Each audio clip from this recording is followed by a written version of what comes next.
Rien n'est pareil à la parole divine. Quand vous ingurgitez la parole divine en vous, elle détonne votre esprit. De sorte que quand vous allez à l'école, quand le prof ou le maître écrit les 4 points cardinaux, il suffit de le reproduire sur le cahier pour le mémoriser. Parce que vous êtes déjà habitué à mémoriser des algorithmes qui viennent du ciel. Avec l'intonation du bad, c'est beaucoup plus compliqué que toute dentale que vous apprenez à l'école. Et c'est ça l'avantage donc d'apprendre le Coran à bas âge avant d'entreprendre tout autre parcours. On applaudit les enfants, on les applaudit. Ah,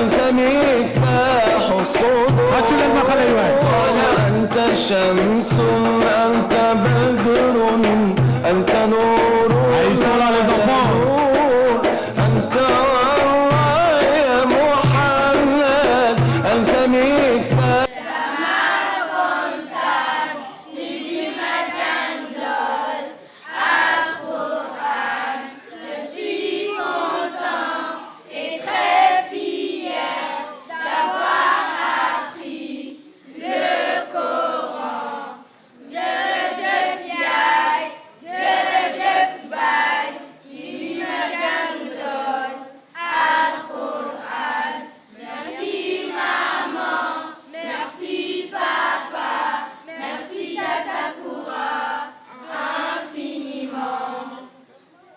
Assalamu alaikum wa rahmatullahi ta'ala wa barakatuhu.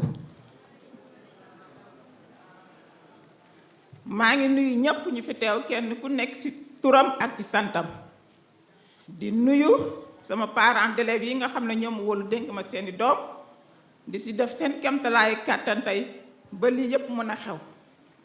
maa ngi sant yàlla bu baax ci lépp li nga xam ne lépp moom la dogal sunu borom la lépp lu xew rek sunu borom la mooy faalu lima yurid. maa ngi koy sant bu baax di sant sama ñaari waajur bu baax li leen ñaanal fañ tëdd xam naa ne tey ku leen gis kontaan nañu tàlli nañu maa ngi leen di sant bu baax di leen ñaanal yërmande yàlla wàcc seen kaw alxuraan bi lépp luñ ci jàng tiyaaba ji yàlla bu leen ci kenn ëppale moog néew jullit bu ñu fa fekk ak bu leen fa fekk. di gërëm sama borom kër bi nga xam ne tey moo ma jàppale ba lii yëpp ma mun ko def bu dul woon moom du ma yegg ci fii moo ma jàppale moo ma dooleel moo ma dimbale ci lépp ba tey ma mën a def résultat bi. maa ngi koy sant bu baax aw ma fayam di ko ñaanal gudd fan rek bu ànd ak wér loolu laa koy ñaanal yàlla defal ko ko. di sant nag parents d'élèves yi nga xam ne tey ñoo jàpp ci bis bi yëpp ba lii mën a am rawatina ki nga xam ne moo ko jiitee muy Khady Ndiaye Aminta mi nga xam ne dafa jógee Sénégal ci daara ji la nekkoon ak ay njabootam waaye dem Sénégal taxul mu bàyyi daara ji dafa continuer nekkaat ci daara ji toujours li xew ci daara ji xam na ko. ay doomam lépp lu ñuy def dina ma woo wala ñu jàng wala dara dina ma woo wax ma laaj ma sama xalaat wala dara tax ko mu jógee Sénégal ba fii ñëw fekkee daara ji et conférence bi. maa ngi gërëm ñëpp di gërëm Adama mi nga xam ne ñoom ñëpp ak Abdoulaye jàpp nañ ci bis bi tey ba bis bi mel nii maa ngi leen di sant di leen gërëm di wax rek ñu jàppatoo bàyyi ndax xale yi nag li ñu war ci ñoom rek mooy teg leen ci siraatal mustaqim ndax sa doom kat lépp loo ko mën a defal te àndul ak yar. yàq nga ko éducation bu baax yar sa doom teg ko ci njub teg ko ci diine boo ko leneen loo ko mën a defal da koy defoo ci moom loolu da koy ñàkk. Nous avons Mame Diarra Gaye mi ngi Sénégal là j'ai pas son âge. On a Aïssatou Mboup, je crois qu'elle est dans la salle. Aïssatou Mboup lève, voilà jógal jógal taxaw ñu gis la. Aïssatou, lève-toi. Voilà, comme ça, chaque fois que je cite votre nom, vous vous levez. Aïssatou Mboup, hein? Fatou Mboup. Djogol. Voilà. On a Moustapha Diagne. Il est où, Moustapha? Voilà. On a Fatou Sarr. Merci Fatou Sarr, 23 ans. Aïcha Si, également 23 ans. Rokhaya Sarr, Elle n'est pas là. On l'applaudit quand même, c'est ça. On a Seynab Ba, 17 ans. Safiatou Dieng, 17 ans aussi. On a Fatma Gay. Elle est où, Fatma Gay? Ah, Fatma Gay, 17 ans aussi. On a Fadel Fall. Il est là? Fadel. Ah, il n'est pas là? Ok. Baya Boy. Merci, Baya Boy, 15 ans. Voilà, moi c'est ça que je veux. Donne de l'ambiance dans la salle, bien sûr. On applaudit Baya encore, s'il vous plaît.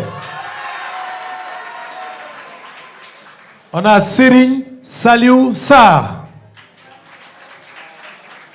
15 ans. On a Tida Sissé, 14 ans. Asta Ndao, 14 ans. On a Naël Fall. Voilà, toujours 14 ans. On a Salah Sissé, 10 ans. 12. On a Bachir Khan, 12 ans aussi. Mustapha Ndao, 11 ans. On a Anta Boy, 10 ans. On a Kumba Watt, 10 ans aussi. On a Aïda Sissé, 10 ans. Maya Sen, 10 ans aussi. On a Yasmine Kamagate, 10 ans aussi. Abdou Aziz Diouf, 10 ans. On a Fadel Watt, 8 ans. Lina Fall. Elle n'est pas venue, on l'applaudit quand même.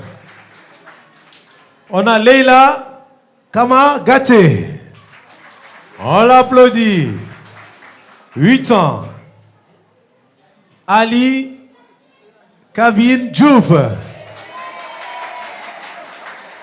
8 ans, Ali.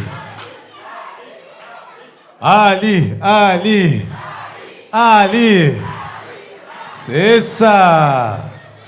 On a Abi Cham. Abi. Elle a 7 ans. Ismaïla Watt.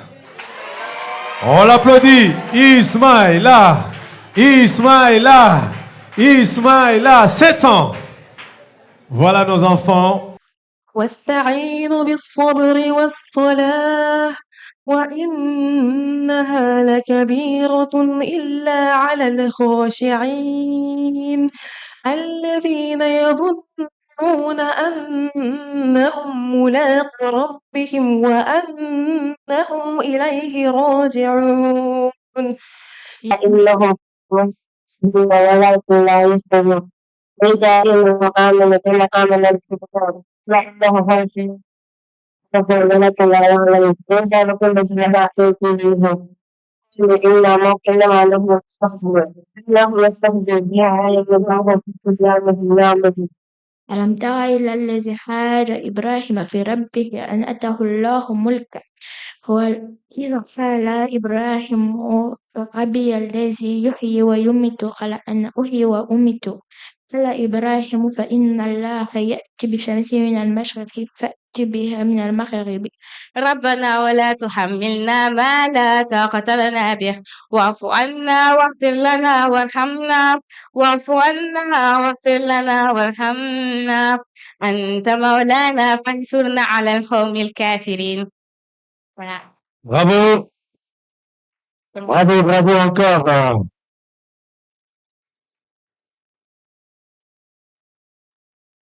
asalaamaaleykum maa ngi tudd Soxna Khady Ndiaye madame Boy yaayu Baro Yacine Boy kenn ci xaafisa yi doon wàcc tey.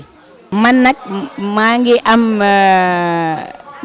ñetti tout tànk ci école bi macha allah seen mag bu góor Mouhamed moom moo njëkk a wàcc moo nekkoon édition 2022 ñàng mi nag yombul ndax xale yi liñ leen di laaj dafa difficile. ndax dañoo nekk ci environnement boo xam ni nekkul ni seen moroom yëpp loolu lañ leen di laaj parce que ñoom seen moroom yi dañuy xëy jàng wàcc dem activité dem sport ñëwaat dem defi yeneen ay musique ak xeeti activité yooyu ñun ñu ñëw dolli leen alxuraan bi ñu am chance nag duñ ci dara duñ ci lenn suñu boroom rek moom mooy dogal dara ci jaamam maanaam mu boole leen ak Tatakura ñi tax ñu xam leen ñoo ñu wàccaguñu sax ñoom ñu ngi ci daara bi ba tey mais man dama di koo xamante ni dama di taalibe juddoo ci këru murit ñun suñu papa kii ñu doon jàngal alxuraan dafa dëkkoon ci biir kër gi mu mel ni këru daara waa kër Mamour Mbaye Cissé ñoo ñu doon jox ay prof man sama turandoo bu njëkk sax foofu la jóge mais malheureusement comme sama ñoom waajur yi dañ daan liggéeyi aw ma woon chance su wàcc malgré que kooku mu ngi woon ci biir kër gi bi ma demee ba sori jàng si France laa xam chance bi ma amoon ma raté ko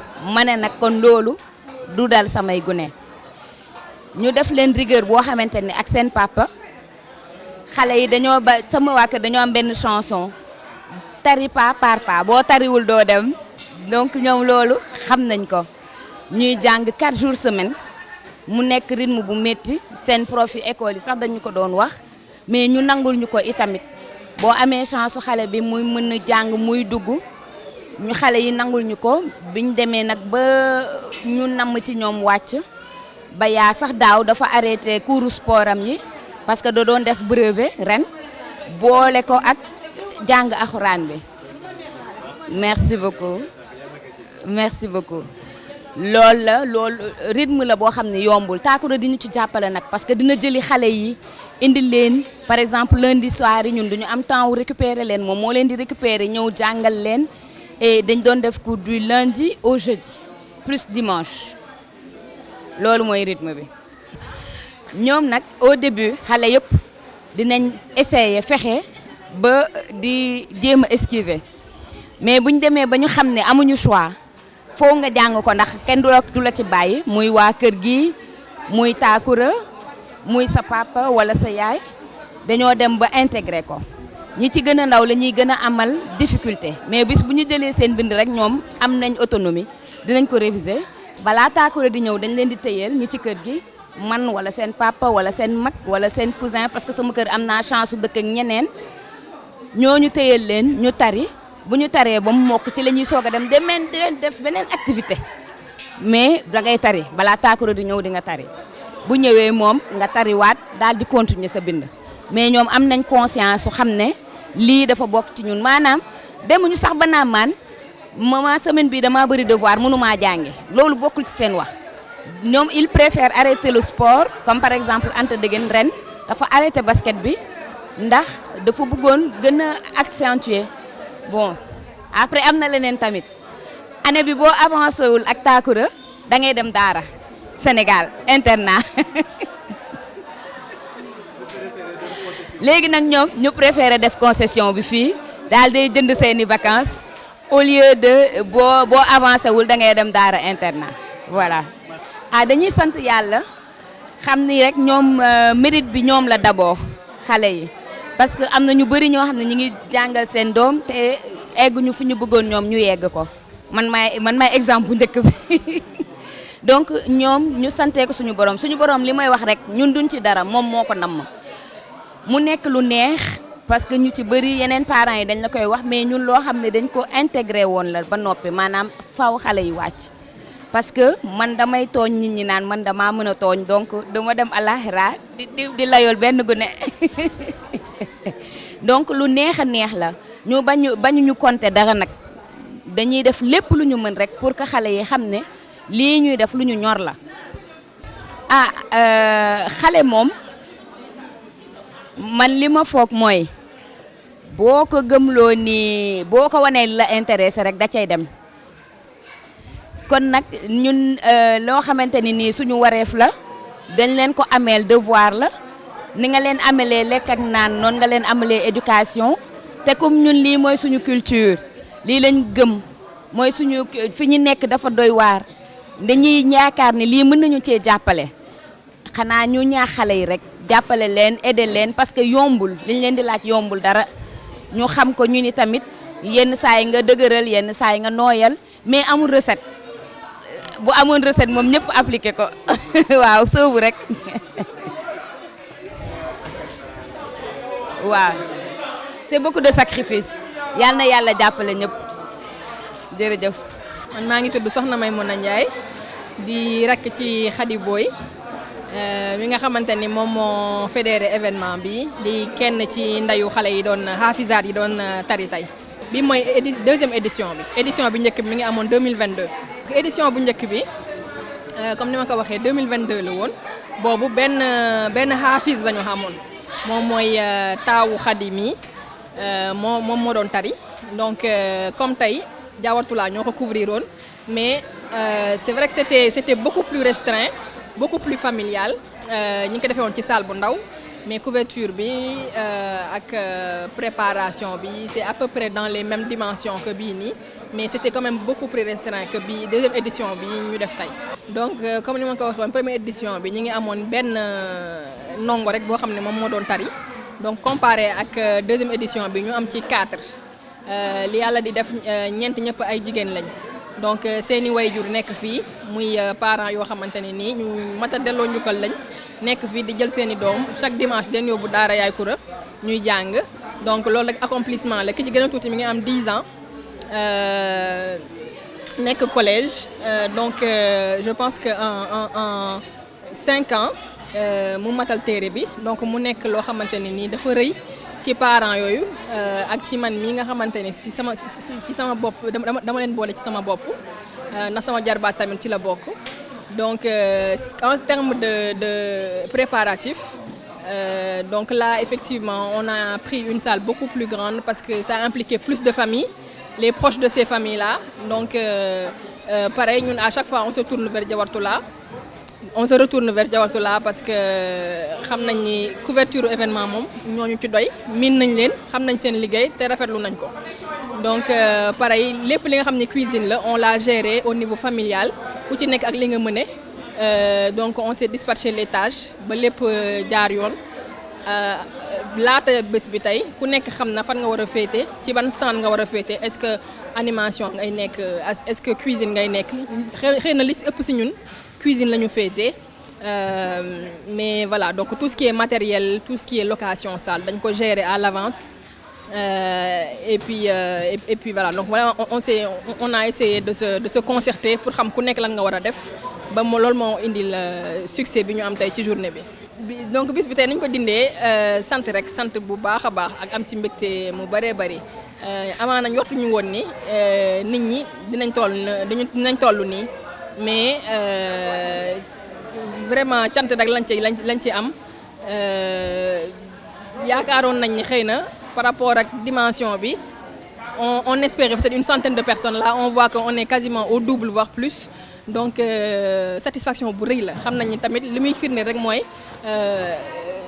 nekk réewu taax terewuta yóbbu sa doom mu jàng alxuraan te gis nañ ni parents yi impliqué wu nañ ci am nañ ci satisfaction donc loolu rek doy na sant te xam naa ni édition yi ñëw tamit ci kanam la jëm parce que xale yi macha allah nangoo nañ jàng yaay Koura mi seen ndeyu daara ku sawar la donc koo xamante ni wax dëgg yàlla du tàyyi mukk di jàngal xale yi di leen toppatoo di ànd ak ñoom di leen gëstu tamit ci lépp waaw donc macha allah ñu koy jaajëfal rek di kontaan ci moom bu baax a baax. wayjur yi li ma leen di amaana déjà ñi nekk ci biir rek di leen delloo njukkal comme ni ma ko waxee woon wax dëgg yàlla jaamu yàlla bu gën a rëy bii xëy na néew na lool donc ñu ngi leen delloo njukkal ñoom ñi fi nekk bàyyi seeni activité yëpp dimanche te xam nañu réew mi nu mu xatee jël seeni doom di leen yóbbu ñu jàng di leen yóbbu di leen récupérer donc di delloo njukkal wayjur yooyu ñi nga xamante ni nag xëy na am nañ yéene ñëw indi seen doom ci daara yaay Koura gis lu mel nii nañ xam ni wax dëgg yàlla daara la joo xam ni ñun bañ ci yóbbee suñuy ndongo ba tey réccuwuñ ko benn yoon waaw ndax da di soxna soo xamante ni dafa matale ci anam yu bari daal donc yaatu na yiw na sell na ñun xëy na bii moo fës mais yeneen it dañuy def par exemple wàcce kaamil weeru koor bu nekk à chaque fois moom mooy ñëw indil ñu sunna indil ñu diine indil ñu ay hadis mooy jiitee xatmul alquran bi mooy tijji mooy tëj donc kooku wax dëgg yàlla ku mat a fësal la donc ñi di invité rek parents yi nga xamante ne am nañ yéene yóbbu seen doom nekk fii bitim réew ba pare am yéene yóbbu seen doom jàng alquran di leen invité ñu ñëw jokk ci daara ji jël contact yi nga xamante ne nii mi ngi woon ci affiche yeeg yëpp mi ngi noonu loolu laa leen di dénk léegi édition bii di ñëw nag incha allah rabbi xam naa xamuñu ndax déwén lay doon wala lu ko romb waaye lu mu ci mënti doon rek am nañu yaakaar ne am yéene ni dina romb lii ndax xëy na mbirum alxuraan moo demee ni amul tànk ginnaaw tànk kanam la am donc mënuñoo def tu toll nii tey parents yëpp fekkee ko rafetlu ko ba pare ñuy ñaaw njortu ni dina gën a néew daal donc ñun ñi ngi ñaan suñu yéene daal mooy mu gën a rëy lii déwoon xëy na incha allah ñu am salle bu gën a rëy lii bu mun a accueillir ñëpp di ñaanal wayjur yëpp rek di leen jaajëfal ndax lii moom macha allah rabbi kii bu rëy la tool bu rëy a rëy la wax dëgg yàlla ñu ngi leen di jaajëfal bu baax a baax. Ça fait 5 à 6 ans. Moi j'ai 15 ans, du coup ça fait depuis que j'ai 5 ans ou 6 ans, ça doit faire 10 ans à peu près. Moi j'ai 23 ans, donc je pense que depuis 2012 je suis avec Tata Koura. Depuis 2012 je fais cours avec Tata Koura, j'ai 23 ans, donc ça fait 14 ans. Moi je suis à l'école primaire, donc ça va. On a 4 cours par semaine et le soir quand je rentre je fais mes devoirs. Et je révise mes leçons pour les évaluations et c'est fait. Donc ça va. Moi aussi, du coup, on fait les mêmes cours avec Kumba, sauf qu'elle a des sports, du coup, des fois elle est pas là, des fois elle est là. Après les cours, soit c'est chez elle, soit c'est chez moi. Du coup, après les cours, directement après j'y vais et après le soir j'ai le temps de continuer mes cours, etc. Et le dimanche aussi, on a cours. C'est un peu plus long, ça nous permet de continuer ce qu'on n'a pas pu finir la semaine. Et voilà. Donc moi je fais pas encore de sport, mais ça va venir. Et en général quand je fais, je récite vite et après je laisse les autres finir et comme ça j'ai le temps de faire les deux.